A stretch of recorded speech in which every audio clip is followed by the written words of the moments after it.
Hey, back with a new one.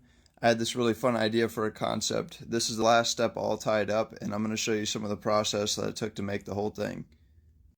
The first step was the scrunched image technique. This is where I draw on the image with washable fabric markers and then intricately pleat and scrunch up the entire image.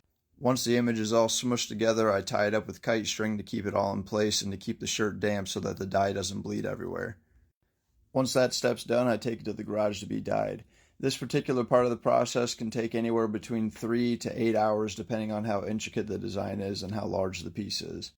But dyeing this style is probably the most time consuming because of how careful I have to be. Once that batch is for a day and I wash it out, I go back in and fill in the rest of the piece.